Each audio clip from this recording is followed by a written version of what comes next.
একটি পুরুষের সম্মান নির্ধারিত হয় এই সমাজে তার অর্থের ওপর আর নারীর রূপে। কথাটি সবার সঠিক নাই মনে হতে পারে, কিন্তু এটাই বাস্তব। একটি শিশুর যখন জন্ম হয়, শিশুটি যদি ছেলে হয়, তার পরিবার, এই সমাজ সেইভাবে কিন্তু তার চেহারা লক্ষ্য করে না। ছেলে ছেলে মানে সোনার আংটি, সোনার আংটি আবার বেঁকা। আর শিশুটি যদি মেয়ে হয়, গায়ের রংটা ফর্সা, নাকটা পোচানো, তো চোখটা কেমন হয়েছে।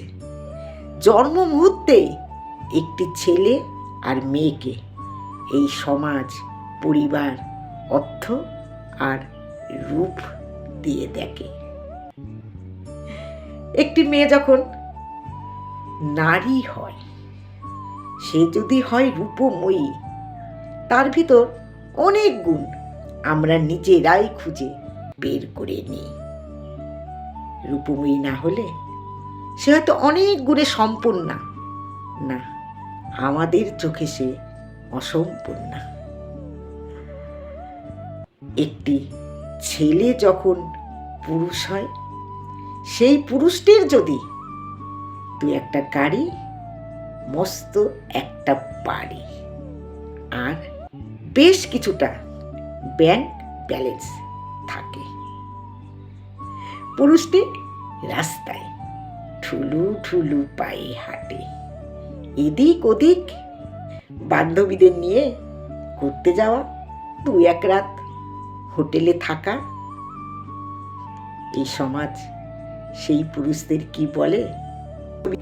একটু ড্রিঙ্ক করেছে। ড্রিঙ্ক না করলে পুরুষ মানুষকে ঠিক পুরুষ মনে হয় না। ওদিক ঘুরতে যা, এর সঙ্গে চরিত্রের কি সম্পর্ক? এরও যে একটা সুন্দর নাম আছে, লিভ টুগেদার। এই লিভ টুগেদারে পুরুষের সম্মান বাড়ে। আর ওই পুরুষটির যদি অর্থ না থাকে, সে যদি রাস্তায় ঢুলু ঢুলু পায়ে হাঁটে, কোনো একটি মেয়েকে হয়তো একদিন বলেই ফেলল, তোকে খুব ভালো লাগে, আমার সঙ্গে ঘুরতে যাবি? কি বলি তখন আমরা সেই পুরুষটিকে, বা আমাদের এই সমাজ কি বলে? মদ খেয়েছে, মদমাতাল। ওর আবার চরিত্র ঠিক আছে নাকি?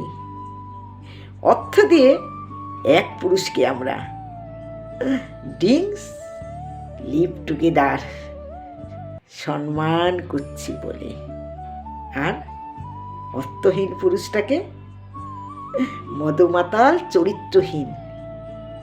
তাহলে আমি কি কিছু ভুল বলেছিলাম? অর্থ দিয়ে পুরুষের সম্মান এই সমাজে নির্ধারিত হয়।